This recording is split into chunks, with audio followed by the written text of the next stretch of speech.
బడ్జెట్లో ఏపీకి భారీగా నిధులు ఇచ్చింది అని అంటున్నారు. అయితే లోతుగా చూస్తే ఏమీ లేదని కొందరు విశ్లేషకులు అంటున్నారు. ఆర్థిక మంత్రి నిర్మలా సీతారామన్ ఆంధ్రప్రదేశ్, బీహార్ రాష్ట్రాల పేర్లు ప్రత్యేకంగా చెప్పడం ఇతర రాష్ట్రాల నేతల ఆగ్రహానికి గురైంది. తెలంగాణ పేరే లేదని ఆ రాష్ట్ర కాంగ్రెస్, బీఆర్ఎస్ నేతలు అంటున్నారు. అయితే నిర్మల ఏపీ పేరు ప్రత్యేకంగా ప్రస్తావించినా తనదైన చతురతను చూపారని అంటున్నారు.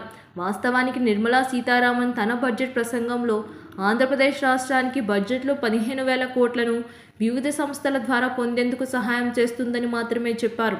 కానీ అందరూ బడ్జెట్లో నేరుగా డబ్బు కేటాయించింది అని భావించారు. ఇదే సమయంలో బీహార్ కోసం మాత్రం బడ్జెట్లోనే 26,000 కోట్లు కేటాయిస్తున్నట్లు ప్రకటించారు. ఏపీకి నిధులు సమకూర్చేందుకు సహాయాన్ని మాత్రమే చేస్తానని చెబితే అందరూ కేంద్రం నుంచి నిధులు ఇస్తున్నట్లుగా పొరపాటు పడ్డారు. కూటమిలో ఉన్న ఏపీకి మోదీ సర్కార్ ఇచ్చింది పెద్దగా ఏమీ లేదు. వైజాగ్ స్టీల్ ప్లాంట్కి కేటాయింపు తగ్గించారు. పోలవరానికి సహకరిస్తామని చెప్పినా ఎంత ఇష్టం అనేది చెప్పలేదు. ఏపీలో బీజేపీ ప్రభుత్వం చంద్రబాబుపై కంటే పవన్పై ఎక్కువగా ఫోకస్ పెట్టిందని రాజకీయ విశ్లేషకులు అభిప్రాయపడుతున్నారు. మరోపక్క చంద్రబాబు కూడా సమయానుకూలంగా పవన్ కళ్యాణ్పై ప్రశంసల వర్షం కురిపిస్తున్నారు. ఇది జనసేనను కంట్రోల్ చేసేందుకేనా అని సందేహాలు రాజకీయ పండితులు వ్యక్తం చేస్తున్నారు. ఇదే సమయంలో ఎన్డీఏ ప్రభుత్వానికి ఊపిరి ఇస్తున్న ఏపీకి కేటాయింపులు ఎక్కువగా లేకపోవడం అందరినీ ఆశ్చర్యపరుస్తోంది.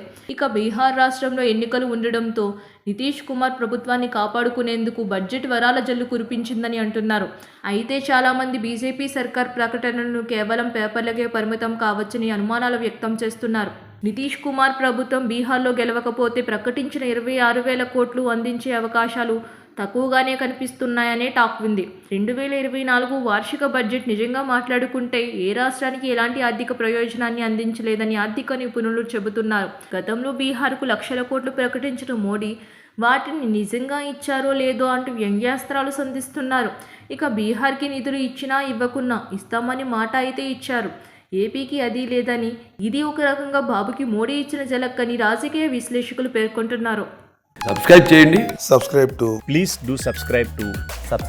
Please like, share and subscribe to top Telugu TV. Top Telugu TV. Top Telugu TV.